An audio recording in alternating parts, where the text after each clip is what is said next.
Gente, olha que interessante essa notícia do dia 14 de janeiro. Caderno Viva Bem do portal UOL. Cientistas finalmente definem quando a obesidade é uma doença. A obesidade é uma doença multifatorial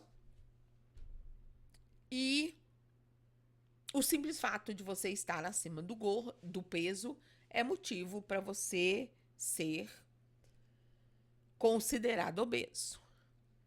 Mas a ciência vive de fazer estudos.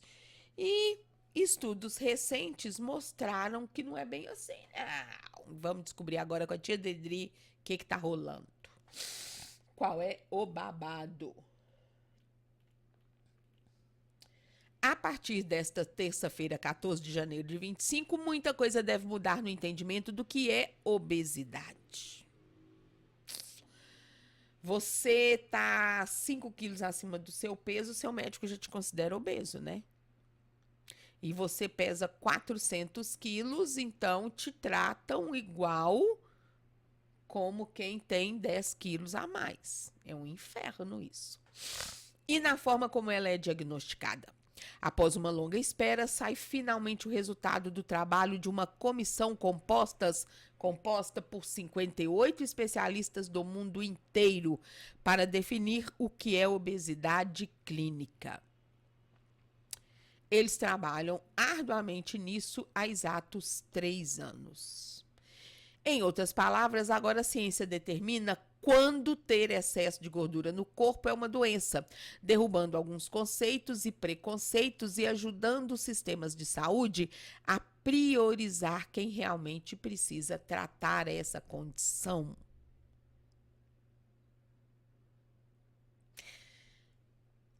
Eu tenho, dando um exemplo, eu tenho 15 quilos acima do meu peso.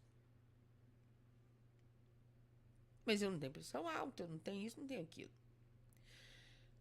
Você engordou 5 quilos, sua pressão subiu. Tem que olhar isso, isso é da obesidade.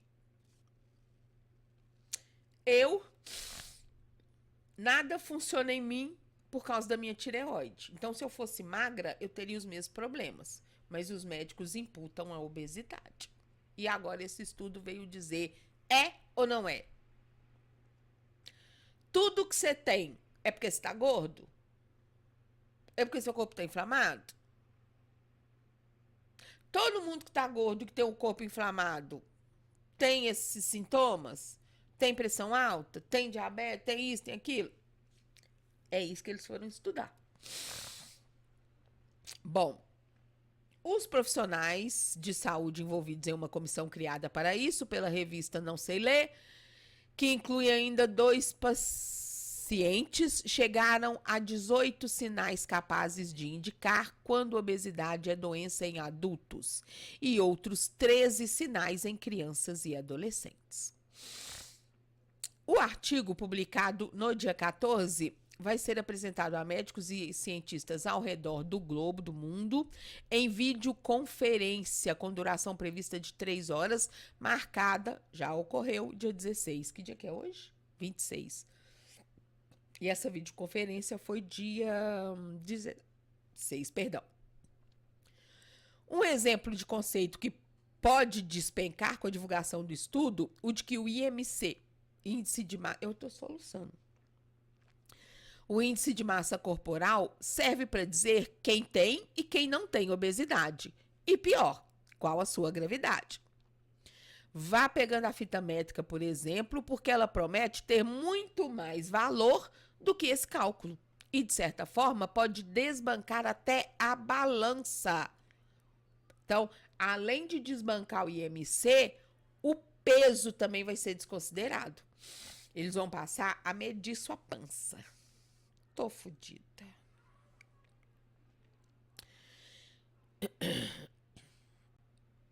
Qual o exemplo de preconceito que deve cair? O de que toda pessoa com obesidade está mal de saúde.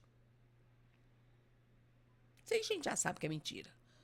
Algumas têm o que agora se define como obesidade pré-clínica, ou seja, carregam excesso de gordura no corpo, sim. Só que no momento não mostram qualquer sinal ou sintoma de que isso esteja atrapalhando o funcionamento dos seus órgãos e tecidos. Estão, portanto, com a saúde preservada. Que eu acredito que seja o meu caso, porque o que me destrói é a minha tireoide.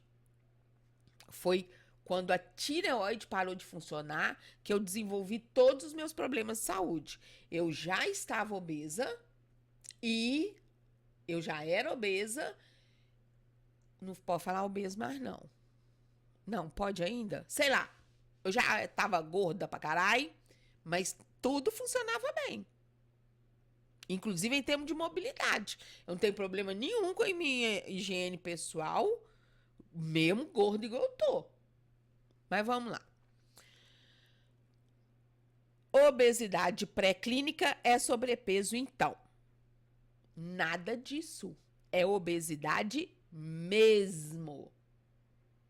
Tá? Então, uma pessoa que tá bem de saúde, não importa o peso que ela tenha. As taxas estão normais, ela é obesa, mas ela não é doente. Entendeu? Eu acho até que isso tem a ver. Deixa eu fazer um parênteses. Que ninguém fala pra vocês, porque médico é os filhos da puta. Não, eles são legal, mas eles são filhos da puta também.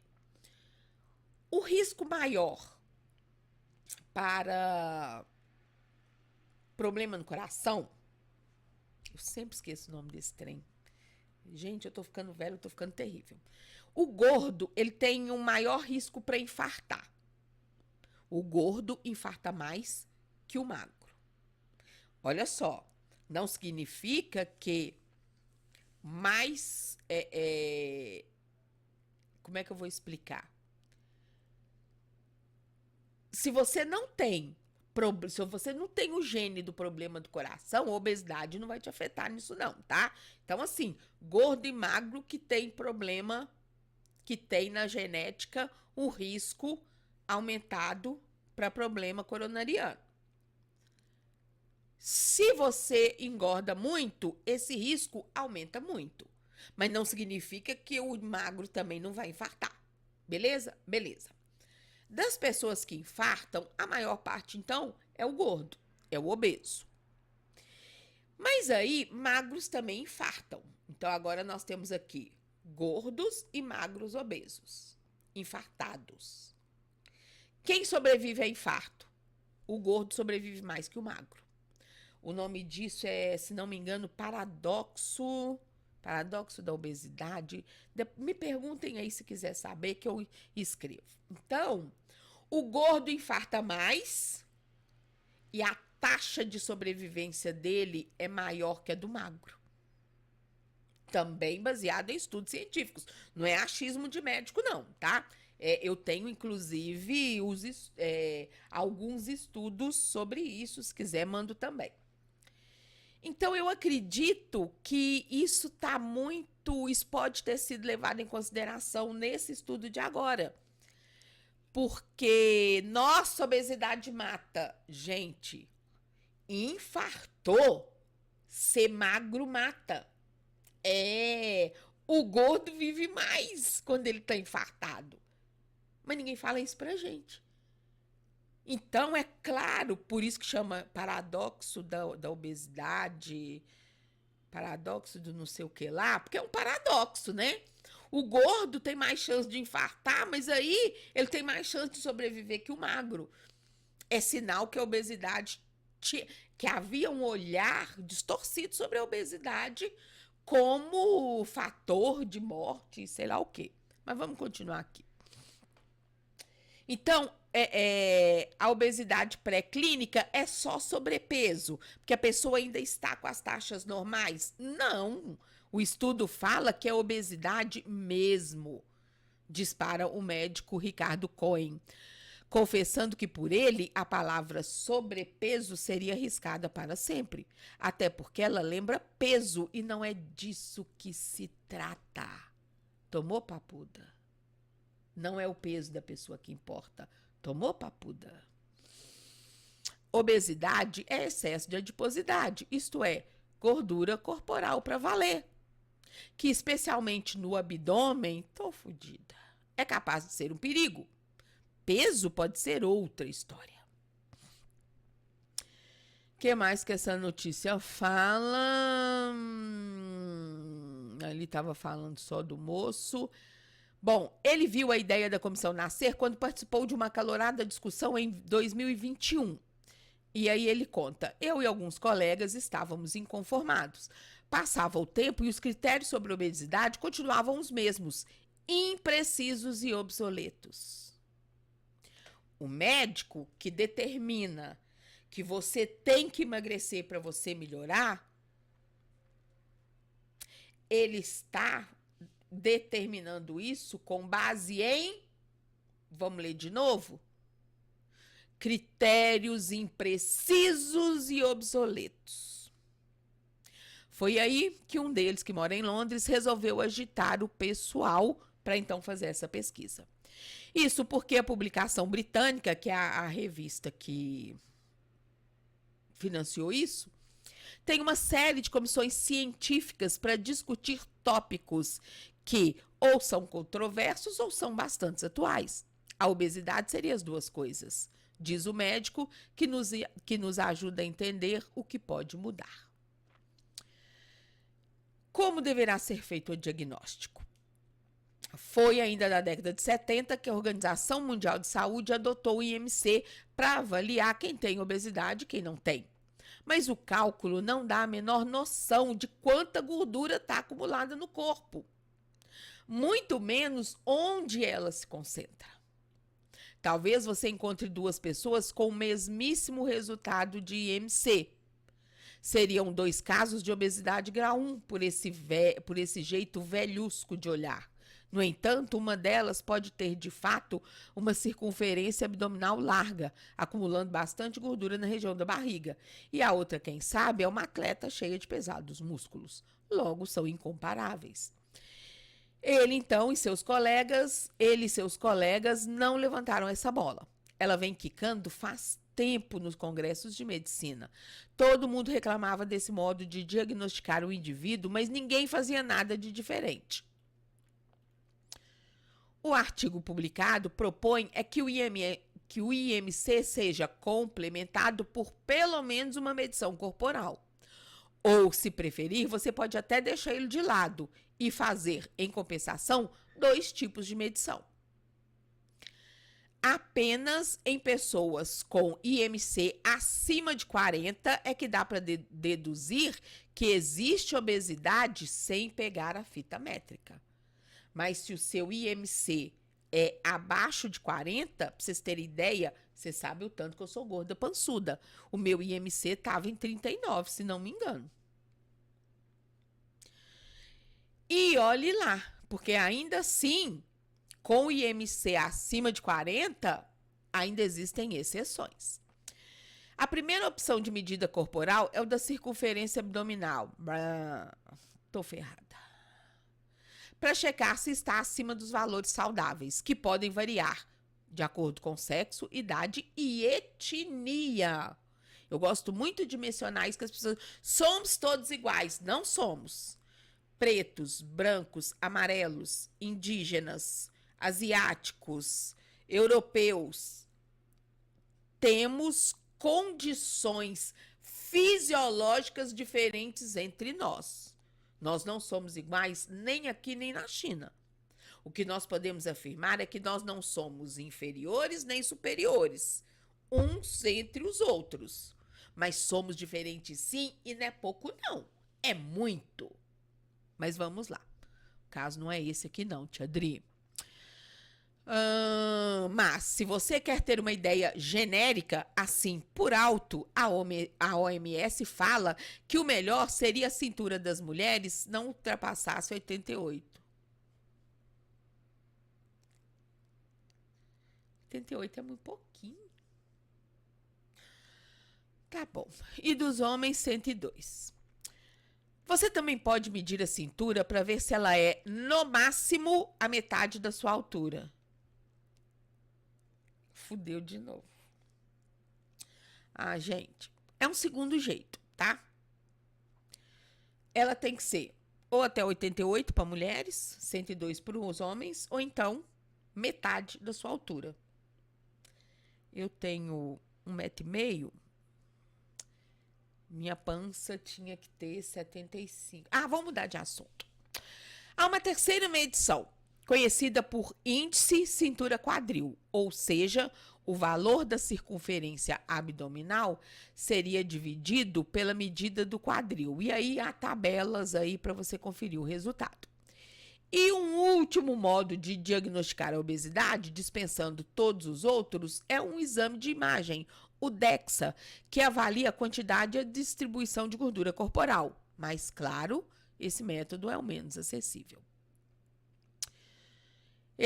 O DEXA e as medições, eles vão indicar a obesidade, porém, isso ainda não quer dizer que a pessoa tenha uma doença. Entendeu? Entendeu? Então, você pode estar com a pança igual a minha. O DEXA pode mostrar que você está cheio de gordura abdominal.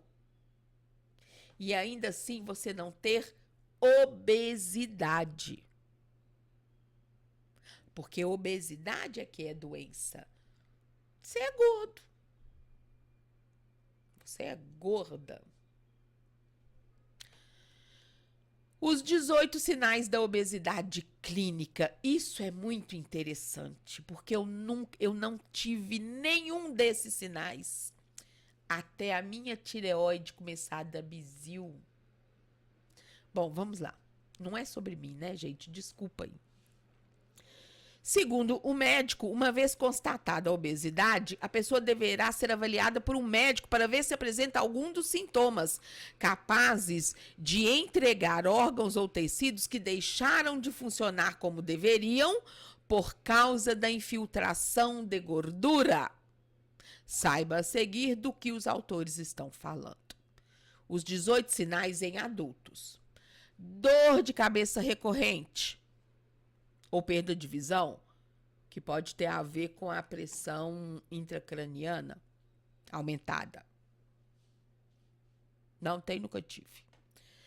Apneia do sono, quando você deita, dorme, a gordura do acesso do abdômen na garganta faz o ar ter que encontrar resistência para passar. Eu tive apneia identificada uma vez, verifiquei que, talvez pela gordura ou não, que a língua volta para trás. Então, eu desenvolvi método de manter o meu pescoço na postura correta e a minha língua na posição correta. Repeti o exame alguns meses depois e não constou mais a apneia. Então, não é obesidade, é má postura. Entendeu? Falta de ar. Mostra que os pulmões e o músculo da respiração, que é o diafragma, têm dificuldade para se expandir. Eu sou sedentária. Gente, eu tô voltando a falar de mim para dar de exemplo, tá? Eu sou sedentária. É claro que eu tenho falta de ar. Mas na hora que eu volto para a esteira e que eu começo a fazer exercício, eu tenho mais fôlego. Isso aqui que estão falando é a pessoa que não consegue nem fazer exercício para ter mais fôlego, porque o pulmão tá ali comprimido, tá? Também nunca tive. Insuficiência cardíaca da difração reduzida. O coração não se contrai direito. Também não tem, nunca tive. Fadiga, inchaço nas pernas. Tem que afastar outras possibilidades. Pode ser o calor, pode ser rins, pode ser um monte de coisa. Mas também pode ser obesidade. Palpitações e ritmo cardíaco irregular. Hipertensão pulmonar, que é quando sobe demais a pressão da artéria que leva o sangue do coração até os pulmões. Trombose. Hipertensão. Minha pressão não ia a pico depois que eu fiquei obesa. Ela começou a dar pico quando a minha tireoide parou de funcionar. Então, eu tenho hipertensão? Tenho. É da obesidade? Não pode falar que é da obesidade. Alterações metabólicas. Então, aumento de colesterol, de glicose. Minhas taxas eram normais. Quando a minha tireoide parou de funcionar, minhas taxas aumentaram. E eu preciso tomar remédio para isso. É por causa da obesidade? Seu nariz. Doença hepática gordurosa. Eu tenho esteatose hepática? Tenho. Que eles chamam de gordura no fígado? Tenho. E é comum ter com a idade. É por causa da obesidade? Dificilmente. Agora, se você pegar uma pessoa que tem 30 anos, que tem um fígado com tanto de gordura igual ao meu, teremos problemas. Mas a idade também interfere nisso. Claro, como estou dizendo, os hábitos de vida, mas a idade também. E eu tô no nível da minha idade. Podia estar melhor? Podia, mas o assunto não é esse, vamos mudar de assunto. Escapes de xixi, não. Excesso de proteína albumina na urina, que é a disfunção do fígado, sabe? Também por causa desse trem da gordura no fígado. Escapes de xixi. Quando a gente é muito gorda, o assoalho pélvico, que é o músculo ali da perereca e tudo mais, ele dá uma relaxadinha. Aí você vai espirrar. E isso não acontece só com gordo, não. Isso acontece com mulher que teve neném. Isso acontece com idoso. Aí você vai tossir, espirrar, dá um escape de xixi. Você vai fazer gente que faz muita força também, tá? Atleta tem escape de xixi, porque o músculo pélvico acontece não sei o que lá com eles. Aí você faz uma fisioterapeuta pélvica, que inclusive tem a ver com popularismo, assim, mais ou menos. E aí o músculo, você reativa o músculo e para de ter escape de xixi. Se esse escape não melhora, aí a gente tem que ver mesmo a questão da obesidade.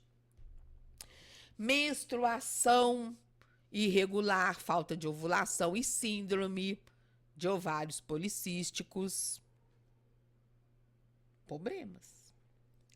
Deficiência de testosterona nos homens e baixa produção de espermatozoides. Gente, eu tenho um caso, tô suando aí, de uma moça que a vida inteira tentando engravidar e não conseguia. Sabe o que o médico falou com ela? Ela fez uma propaganda do FUAD comigo, da campanha eleitoral. A vida inteira essa menina tentando, o sonho dela era ser mãe. Vida inteira tentando engravidar, não conseguia. Sabe o que o médico falou? Que o marido dela, que era gordo demais. E que aí, como aqui tá falando, tinha baixa testosterona e baixa produção de espermatozoide. Esse homem fez bariátrica.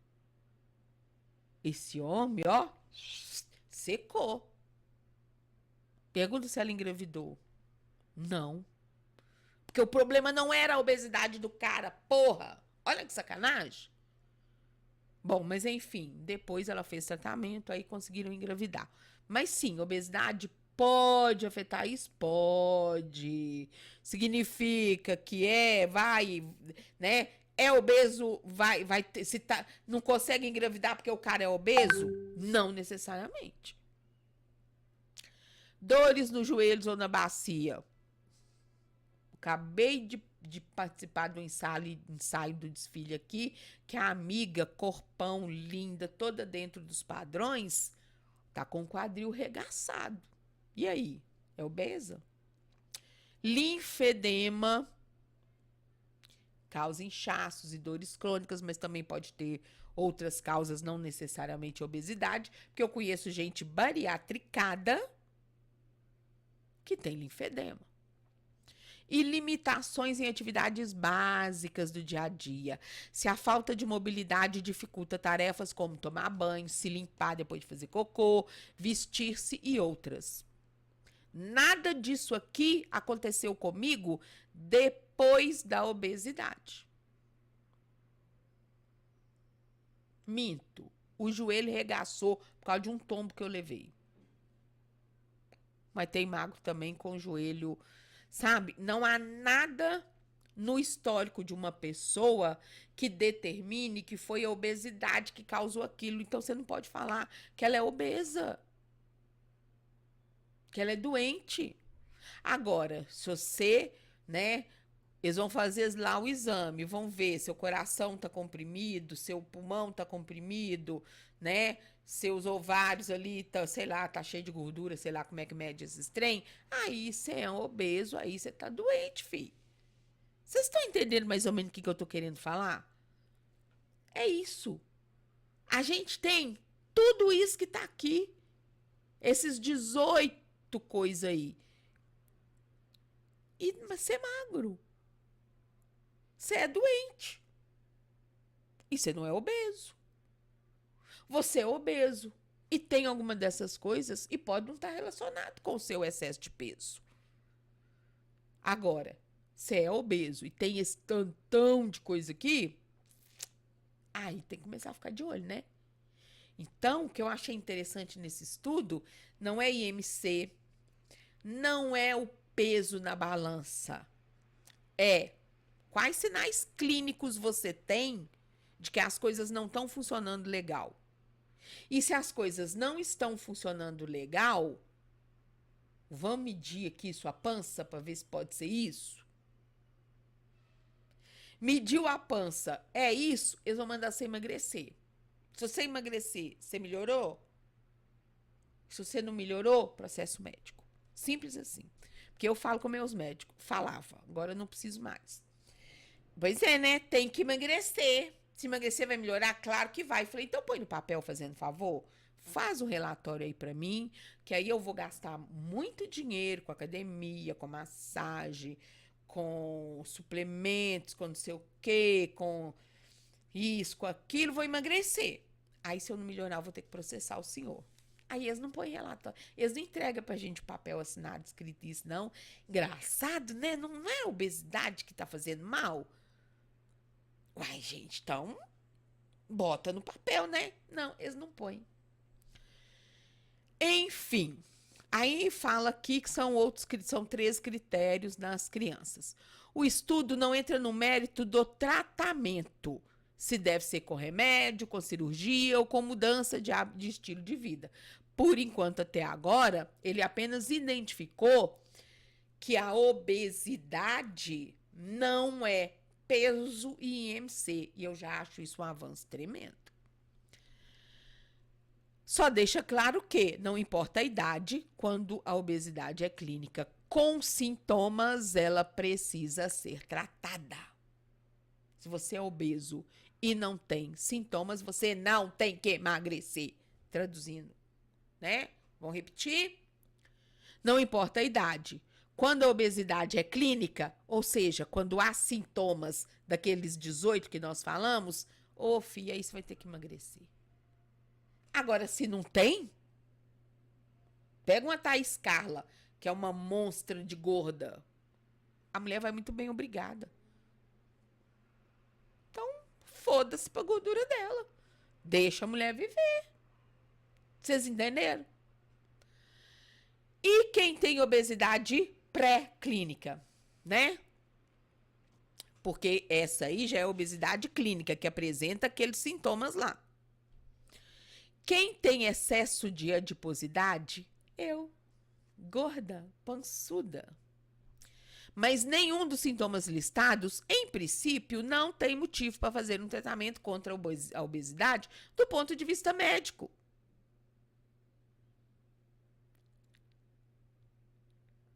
Então eles vão parar de mandar a gente tem que emagrecer. Ele e seus colegas reconhecem, porém, que os indivíduos nesse grupo correm maior risco de desenvolver doenças, desde que tenha genética para isso. Eu tenho a genética aumentada para a questão coronariana. Então, meu povo morre do coração, magro ou gordo. Vocês entenderam? Se você tem genética para isso, você vai desenvolver doenças como a diabetes e aí chegar até na obesidade clínica. Por isso, não deve ser deixado de lado. Precisa de acompanhamento, repetido exames de tempos em tempos. É o que eu faço há 15 anos. Não tem um ano que eu não vá no endocrinologista pelo menos 3 vezes. Não é nem 2, é 3.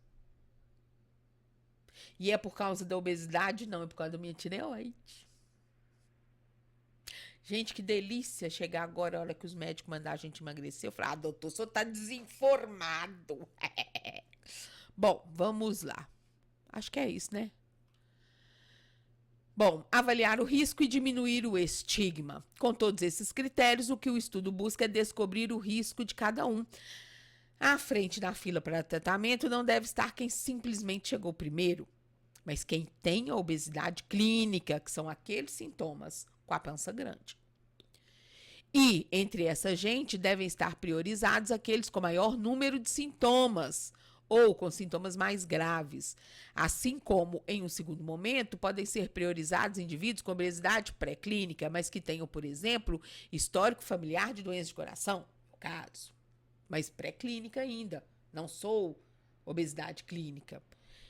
Então, enfim, segundo o médico, uma preocupação é que, diante da altíssima prevalência, oferecer tratamento para todas as pessoas com obesidade do planeta explodirá o caixa das seguradoras e da saúde pública.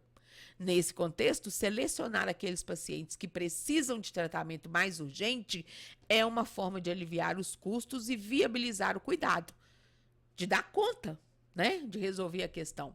Mas, acima de tudo, ele e os outros autores esperam que o estudo reduza o estigma em relação ao peso. Vamos parar de dizer que alguém tem um problema só pela corpulência. Eu adorei esse termo. Eu sou uma mulher corpulente. Eu tenho uma corpulência. Pela aparência, pelas formas do seu corpo. A obesidade precisa ser avaliada por critérios médicos bem mais objetivos, como qualquer outra doença crônica. Muito legal. Muito legal. Gostei demais. E você? Gostou? Conta aí. Até a próxima.